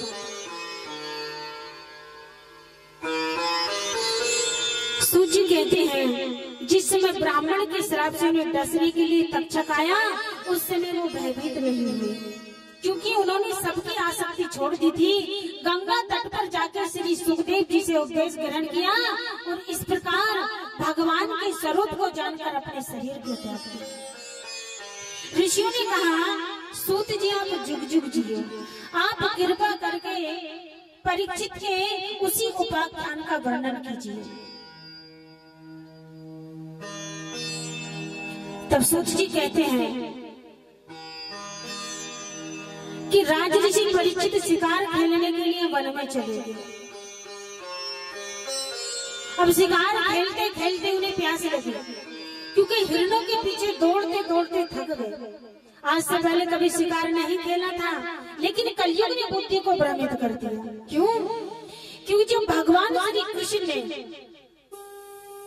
भीम के द्वारा जरासंध का उद्धार कराया था, तो भीम ने जरासंध के मुकुट को ले लिया, क्योंकि जरासंध जिस भी राजा को बंदी बनाता था उसके मुकुट की मणि निकालकर अपने मुकुट में जड़वा लेता था। तो भीम ने उस मुकुट को ले लिया। भगवान ने कहा कि भीम, इस मुकुट पर जरासंध के पुत्र सहदेव का अधिकार है, क्योंकि पिता की संपत्ति पर पुत्र का अधिकार होता है। तो भीमसेन ने कहा कि प्रभु, इसे मारने के लिए मैंने बहुत मेहनत की है, 28 दिन युद्ध करा था। बोले, इसे मारने के लिए मैंने बहुत मेहनत की है, इसलिए ये मुकुट मैं किसी को नहीं दूंगा। और भीमसेन उस मुकुट को लेके भागा। एक दिन राजा परीक्षित का मन हुआ, वो अपने राजकोष में गए। उन्होंने बक्सा खोल के देखा तो वो चमचमाता हुआ मुकुट नजर आया। जैसे ही वो मुकुट उन्होंने अपने शीश पे धारण किया, तुरंत कलयुग का प्रवेश हो गया सीमा में। और जब भागते भागते थक गए तो वो एक ऋषि के आश्रम पर आए। उन्होंने देखा, आंखें बंद करके एक मुनि आसन पर बैठे हुए हैं। उन्होंने जल मांगा। अब किसी ने उन्हें भूमि पर बैठने को भी ना कहा। आदर भरी मीठी बातें तो कहां से मिलती।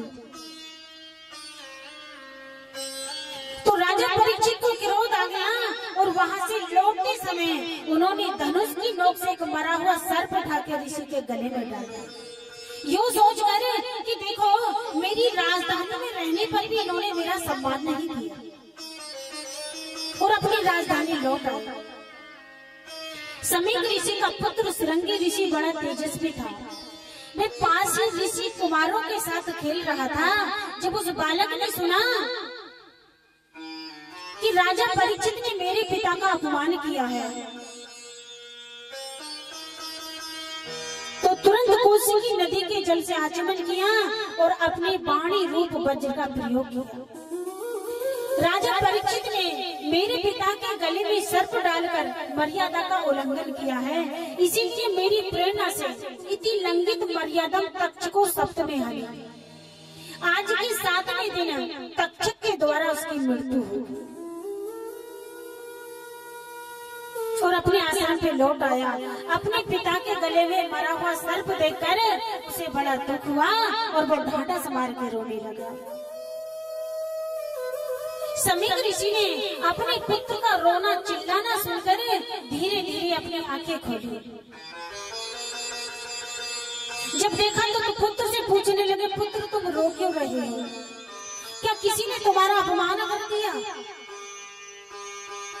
तब पिता के इस प्रकार पूछने पर बालक ने सारा हाल कह सुनाया। समीक ऋषि ने कहा, पुत्र तुमने अच्छा नहीं किया। इस छोटे से अपराध के लिए तुमने इतना कठोर दंड दिया है। अरे राजा परीक्षित श्राप के योग्य नहीं थे, वो तो बड़े धर्मात्मा हैं। उन्होंने कहा, तेरी बुद्धि अभी कच्ची है, भगवान कृपा करके इसे क्षमा करे। क्यों? क्योंकि योगियों की संतान योगी होती है और भोगियों की संतान भोगी होती है। श्रृंगी ऋषि की तपी हुई वाणी थी। अब जैसे राजा परीक्षित अपने नगर में गए, उन्होंने मुकुट को उतार के रखा तो अपने उस निंदनीय कर्म के लिए बड़ा पछतावा हुआ।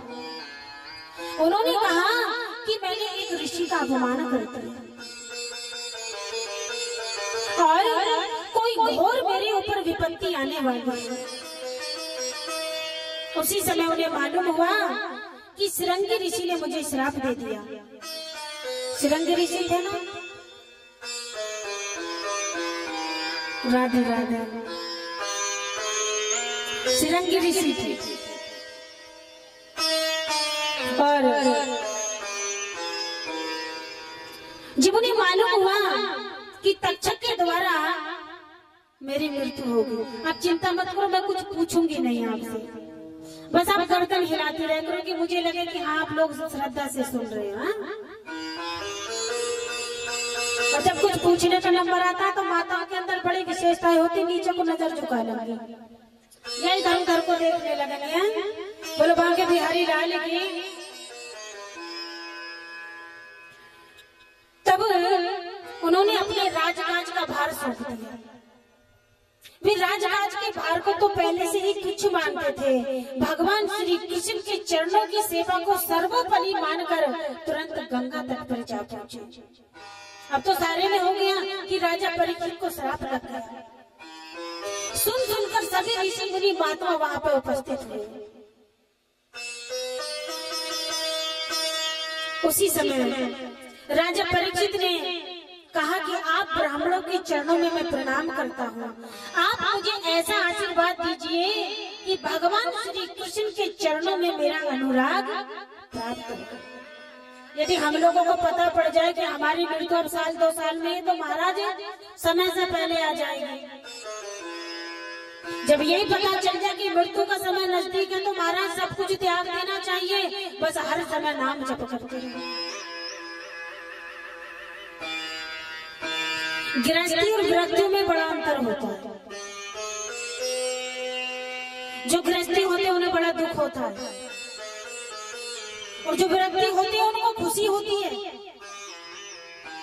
कि आज हमारा ठाकुर जी से हमें मिलन होगा। एक बार महाराज हमारे वृंदावन में ऐसे तो अनेकों रसिक संतों की बड़ी कथाएं हैं। एक संत थे, रोज वृंदावन की परिक्रमा लगाते थे, साथ में और भी मंडली जमात चलती थी उनके। तो एक दिन की बात है, उनकी जो लटाई थी, पहले हमारा जो वृंदावन था वो वन था, ये तो महाराज आप लोगों ने उसको टूरिस्ट बना दिया। और अब पहले भक्त जाते थे दर्शन करने के लिए, और अब तो महाराज रील बनाने के लिए जाते हैं लोग। माताएं मंदिर में जाके ये नहीं कि पहले भगवान के दर्शन करें ना, पहले एक फोटो ले लें, दर्शन बाद में करेंगे। क्योंकि पहले भगवान के दर्शन करने जाते थे, और अब महाराज आजकल की जो माताएं बहनें हैं वो दर्शन देने जाती हैं। और पता क्या कहती हैं, बीबी जब भगवान बोलेंगे जब आएंगे दर्शन करने, क्योंकि उनका काम रुका पड़ा है आपके बिना। आप जाओगे तब वो कार्य पूरा होगा। भगवान कहते हैं कि जो तू एक पग रखेगा तो मैं 7 पग रखूंगा, और जो तू कर रहा काट है तो मैं लोहे की लाट। भगवान कहते हैं क्या तू इतना बन रहा है इस वैभव को देख के, तुझे कोलों की बैल की तरह नरक में पीस दूंगा। तो रोज परिक्रमा लगाते थे। एक दिन उनकी जो बड़ी बड़ी लटाएं थी वो झाड़ियों में उलझ गई। अब आगे कैसे बढ़े? तो पीछे से जो संतों की जमात आई, उन्होंने कहा लाओ महाराज जी आपकी लटाओं को सुलझा देते हैं। बोले नहीं। बोले क्यों? कि जिसने उलझाई थी वही सुलझाएगा। पूरा दिन होगा खड़े खड़े, 2-3 दिन बीत गए। अब जो भी पीछे से संत आए बोले लाओ महाराज जी तुम्हारी लटाओं को सुलझा दो। बोले नहीं, जिसने उलझाई थी वही सुलझाएगा। अब एक संत जो उनके साथ के थे उन्होंने कहा कि महाराज आज आपको 3 दिन बीत गए, एक ही स्थान पे खड़े खड़े लाओ मैं अब सुलझा देता हूँ। बोले मैंने तुमसे कहा था कि जिसने उलझाई थी वही सुलझाएगा। तो वो संत कहने लगे कि महाराज जी किसने उलझाई थी? तो उन्होंने कहा कि श्याम सुंदर ने।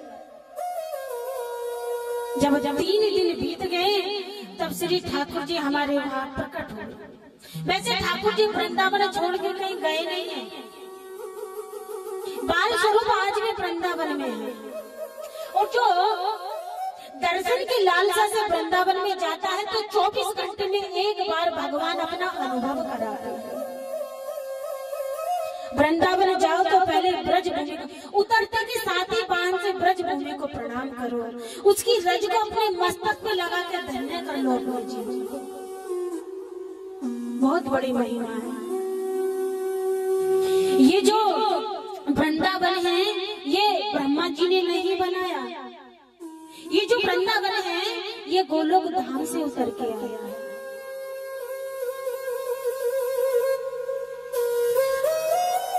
तो ठाकुर जी प्रकट हुए छोटे से बाल स्वरूप में, बोले लाओ बाबा तुम्हारी लटों को सुलझा दो।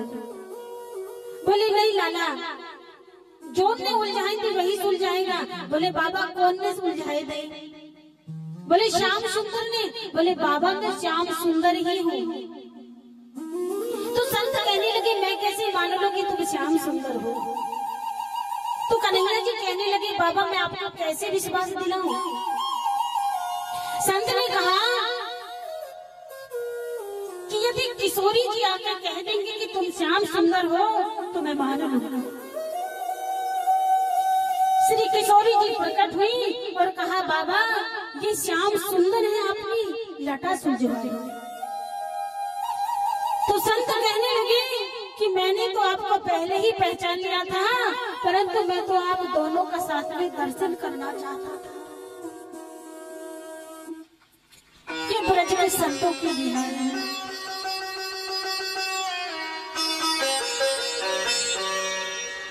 जो मदन तेरे वाले महाराज जी हैं, हम उन्हें किसी और नाम से नहीं बोलते। तो पहले काशी बनारस में रहते थे, लेकिन जब भगवान किसी पे कृपा करते हैं ना, जो भोले बाबा की भक्ति करता है और जब भोले बाबा उसकी भक्ति से प्रसन्न हो जाते हैं तो उसे मेरे ठाकुर बिहारी जी से मिला देते हैं, हमारी किशोरी जी से मिला देते हैं।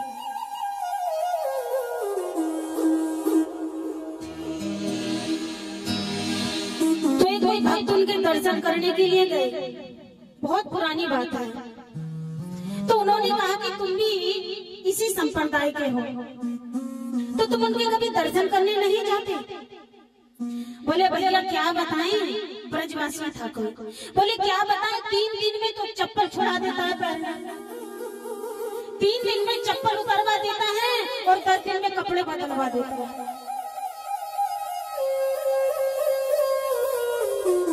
आधी से ज्यादा दुनिया को उन्होंने सुधार दिया। संतों के तो दर्शन करने से ही कल्याण हो जाता है। बड़ी सच्ची भक्ति है उनकी। एक बार माता ने चंडमुंड का वध करा था, आपको पता होगी। माता ने चंडमुंड का वध किया था, तो उस स्थान का नाम पड़ा चंडोस। उसी से शायद 2 किलोमीटर की समथिंग एक भोजताल पड़ती है। लोग तुम्हारी ससुराल में तुम्हें पता भी नहीं है। तो वहां पे एक भभूतगिरी बाबा रहते थे, हाथी पे चलते थे। जब उनकी आयु 200 वर्ष से अधिक बीत गई, तब उन्होंने सोचा कि अब मैं समाधि ले लूं, जीवित समाधि। और जैसे वो समाधि लेने लगे तो हाथी उनके आगे बैठ के रोने लगा। बोले महाराज, मैंने बचपन से आपका संग किया है, अब अंतिम समय मेरा त्याग मत करो, मैं आपके बगैर जी नहीं पाऊंगा। तब भभूतगिरी बाबा ने हाथी के ऊपर बैठ के समाधि ली और इस स्थान का नाम पड़ा भोजताल। ज्यादातर समाधि को नाथ संप्रदाय के लेते हैं, जिसमें यूपी के मुख्यमंत्री योगी आदित्यनाथ जी। बड़ी महिमा संतों की। आइए कथा में प्रवेश करते हैं। पवित्र करने वाले सभी ऋषि मुनि वहां पर पधारे। आकाश से देवता लोग पृथ्वी पर पुष्पों की वर्षा करने लगे। उसी समय पृथ्वी पर विचरण करते हुए व्यास नंदन श्री सुखदेव महाराज वहां पर प्रकट हुए। बच्चों और स्त्रियों ने उन्हें घेर रखा था। उनका वेश अद्भुत था। 16 वर्ष की अवस्था थी, मुख पर घुंघराले बाल थे, बड़ी ही मनोहर उनकी छवि थी। सुखदेव जी को देखकर सारे सभासद झटपट खड़े हो गए। उन्होंने सुखदेव महाराज को प्रणाम किया। राजा परीक्षित ने अतिथि रूप में पधारे हुए श्री सुखदेव मुनि का सम्मान किया। सर झुका के उन्हें प्रणाम किया और हाथ जोड़ के प्रार्थना करी कि अवश्य ही पांडवों को सुहृदय भगवान कृष्ण मुझ पे अत्यंत प्रसन्न है। यदि उनकी कृपा न होती तो आप मृत्यु के समय पधार कर हम जैसे मनुष्य को क्यों दर्शन देते। आप योगियों की भी परम गुरु हैं, इसलिए मैं आपसे प्रश्न कर रहा हूँ कि जीव को सदा सर्वदा क्या करना चाहिए। दूसरा प्रश्न ये किया कि जो थोड़े ही समय में मरने वाला हो उसका क्या कर्तव्य है। तब व्यास नंदन श्री सुखदेव जी उसका उत्तर देने लगे। राजन, भगवान श्री कृष्ण की लीलाओं का कीर्तन स्मरण करना चाहिए। मनुष्य की जन्म का इतना ही लाभ है कि चाहे जैसे हो, भक्ति से, ज्ञान से अथवा अपने धर्म की निष्ठा से जीवन को ऐसा बना लिया जाए कि मृत्यु के समय भगवान की स्मृति अवश्य बनी रहे। इतना जरूर रखना चाहिए कि मरते समय हमारे मुख से भगवान का नाम निकल जाए। लेकिन महाराज, हमारी आयु तो दिन पे दिन कम होती जा रही है और इच्छाएं हमारी बढ़ती जा रही हैं, और मरते समय तक भी महाराज मोह नहीं छोड़ पाते। आप लोग गृहस्थ आश्रम में रहो, उसकी जिम्मेदारी का पालन करो, लेकिन कुछ क्षण भगवान के लिए भी निकालो। और मैं तो ये कहती हूँ कि भगवान के लिए मत निकालो भैया, अपने लिए ही निकालो। क्योंकि तुम ये मत समझना कमा कमा के तिजोरी भर दोगे,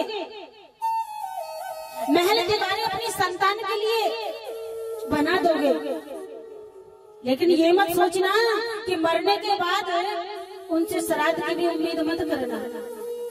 आज की संतान तो ऐसी है महाराज। और आप लोग सोचते हो कि जिसके पास ज्यादा पैसा वो सुखी है, तो हमने पैसे वालों को भी देखा है, पैसे वालों को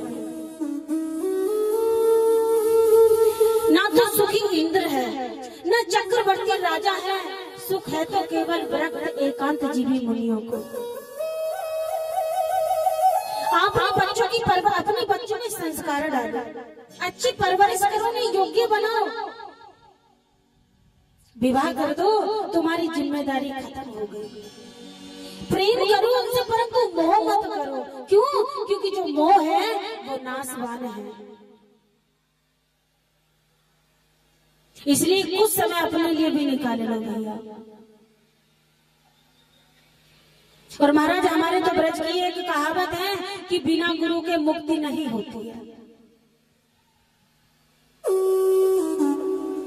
इसलिए गुरु बनाना अनिवार्य है। और हमारे ब्रज में तो महाराज जैसे छोटे से बच्चे का जन्म हो जाता है, शुद्धिकरण हो जाती है, तो तुरंत उसको कंठी पिनवा देते हैं गले में। अब यदि आपसे पूछे कि आपकी आयु कितनी है, तो कोई 20 बताएगी, कोई 30 बताएगी, तो हम इस उम्र को नहीं मानते, क्योंकि अभी तो तुम्हारा जन्म भी नहीं हुआ। जब गुरु से दीक्षा हो जाती है तब मानो कि हमारा जन्म हो गया। और हमसे कोई पूछता है तुम्हारी आयु कितनी है, तो हम बता देते हैं कि भैया 11 वर्ष की आयु है हमारी। आप लोगों को हंसी आ रही होगी कि देखो इतनी है, बुढ़ापा के और अपने अपने 11 वर्ष की बता रही है। क्यों? क्योंकि 11 वर्ष ही हमें गुरु जी से जुड़े हुए, गुरु जी ने कृपा कर दी हमको। श्राद्ध बिना गुरु के कुछ भी नहीं है। गुरु किसे कहते हैं? जो अंधकार से प्रकाश की ओर ले जाए उसे गुरु कहते हैं। इसलिए गुरु अवश्य बनाना चाहिए। क्यों? क्योंकि आप लोग बिना गुरु के भजन नहीं करने वाले। गुरु बन जाएगा कम से कम ये तो है, गुरु ने बता दिया 16 माला करनी है, नहीं तो कर ही लेते। एक बार नारद जी बैकुंठ में गए, अब उनका आना जाना तो लगा ही रहता है, तो उन्होंने देखा जहाँ भी मैं जिस स्थान पे बैठता हूँ तो वहाँ पे गोबर का चौका लगा रहता है। तो भगवान विष्णु से पूछा, प्रभु जहाँ भी मैं बैठता हूँ वहीं पे माता जी गोबर का चौका क्यों लगाती है? तो भगवान विष्णु ने कहा, नारद जी रहने तो बस ऐसे ही, जिससे कि हमारा बैकुंठ पवित्र हो जाए, क्योंकि गौ के गोबर में लक्ष्मी जी का वास है। अब किसको नसीब हो रहे चौका लगाने? अब तो सबने पत्थर ठुकवा लिया है। तो बोले नहीं प्रभु बताओ कि जिस स्थान पे मैं बैठता हूँ वहीं पे चौका लगाती है, बाकी अन्य स्थान पर ऋषि मुनि बैठे थे उस स्थान पे चौका नहीं लगाया। बोली नारद जी तुम नुग्रे हो, तुम्हारे कोई गुरु नहीं है, इसलिए जिस स्थान पे तुम बैठते हो वो जगह अपवित्र हो जाती है, इसलिए उसे पवित्र करने के लिए वहाँ पे गोबर का चौका लगाया जाता है। नारद जी ने कहा कि प्रभु फिर मैं अपना गुरु किसे बनाऊं? अब भगवान क्यों कहे कि मुझे बना? तो भगवान ने कहा कि जिससे तुम्हारी इच्छा हो उससे मंत्र ले लेना। बोले प्रभु फिर भी आप बताओ मैं किससे दीक्षा लूं? तो भगवान ने कहा कि ब्रह्म मुहूर्त में सबसे पहले तुम्हें जिसका दर्शन हो उसी को गुरु बना लेना। तो ब्रह्म मुहूर्त में नारद जी को एक मछुआरे का दर्शन हुआ, तो मछुआरे से कहने लगे कि आप मेरे गुरु बन जाओ। मछुआरे ने कहा भैया तुम तो देवताओं के द्वारा सम्मानित हो, देव ऋषि नारद हो, ब्रह्म ज्ञानी हो और भगवान के मानस पुत्र हो, ब्रह्मा जी के मानस पुत्र हो, तो भैया तुम्हें गुरु बनाने की क्या आवश्यकता पड़ेगी? अरे जैसे तुम ज्ञानी हो वैसे किसी ज्ञानी गुरु को देखो। बोले भगवान का आदेश है। तो मछुआरे ने कहा कि यदि भगवान का आदेश है तो मैं अवश्य गुरु बनूंगा, और उन्होंने मंत्र दे दिया। अब नारद जी खुशी खुशी बैकुंठ में पहुंच गए। बोले प्रभु मैंने गुरु बना लिया। भगवान बोले अच्छी बात है। बोले गुरु तो बना है परंतु वो पर ही लगाया था। तो भगवान ने श्राप दे दिया कि तुमने अपने गुरु में दोष देखा है, इसलिए तुम्हें 84 लाख योनियों में भटकना पड़ेगा। बोले प्रभु अब इसका उपाय? बोले मैं कुछ बोले नहीं प्रभु आप इसका कोई और उपाय भी बता दो। बोले यदि तुम्हारा गुरु चाहेगा तो बता सकता है, अपने गुरु के पास जाओ। नारद जी अपने गुरु के चरणों में लेट के गुरुदेव मुझे क्षमा कर दो, मैंने आप में दोष देख लिया और मुझे भगवान ने श्राप दिया है कि मुझे 84 लाख योनियों में भटकना पड़ेगा।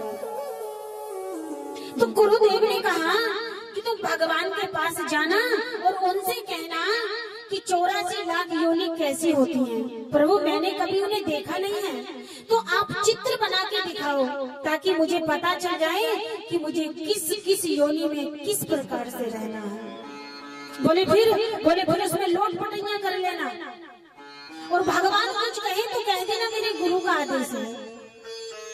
नारद जी बैकुंठ में गए, जाके कहने लगे कि प्रभु एक बात बताओ, मुझे जो आपने 84 लाख योनि में भटकने का जो श्राप दिया है वो योनि होती कैसे है? आप तो उन्हें जानते हो तो चित्र बना के दिखाओ। भगवान ने चित्र बना दिए। अब नारद जी सी में लोटपोट हो गए। बोले मेरी तो कट गई 84। बोले ऐसे कैसे कट जाएंगी? बोले मेरे गुरु का आदेश है। बोले गुरु का आदेश है तो कट गए। तो गुरु तो ऐसे होते हैं, गुरु जिंदगी जीना सिखा देते हैं।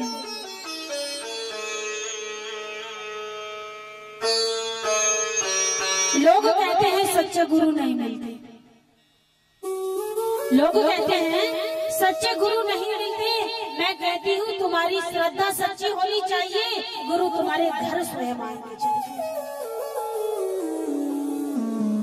आपको पता है जब भगवान किसी पे कृपा करते हैं तो संतों को निमित्त बना के उन्हें अपना लेते हैं। बोलो बांके बिहारी लाल की जय। तब सुखदेव महाराज उसका उत्तर देने लगे, राजा अभी तो तुम्हारी जीवन की अवधि 7 दिन की है, तुम इस बीच में ही अपने परम कल्याण के लिए जो कुछ करना चाहिए सब कर लो। मृत्यु के समय में तो मनुष्य घबराए नहीं, उसे चाहिए कि वो वैराग्य के शास्त्र से शरीर से संबंध होने वालों के प्रति ममता को काट डाले, धैर्य के साथ घर से निकलकर पवित्र तीर्थ के जल में स्नान करे और एकांत में आसन लगाकर बैठ जाए। भगवान के श्री विग्रह में से किसी एक अंग का ध्यान करे और एक एक अंग का ध्यान करते हुए विषय वासना से रहित मन को पूर्ण रूप से भगवान में ऐसा तल्लीन कर दे कि फिर और किसी विषय की चिंता ही ना हो। वही भगवान विष्णु का परम पद है। आदि पुरुष परमात्मा की छाती को स्वर्ग लोग, गले को महर लोग, मुख को जन लोग और ललाट को तप लोग कहते हैं।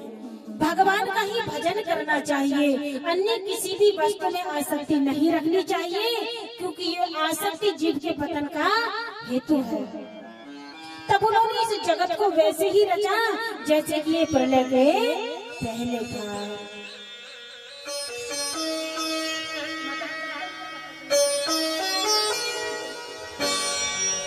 चलो तो थोड़ी देर कीर्तन कर लेते, क्योंकि तुम बैठे बैठे थक जाते हो। हम तुम्हारी भावनाओं को जानते तो हैं, क्योंकि कथा कहने का आनंद तभी है जब श्रोताओं के मन को भाव हो जाए।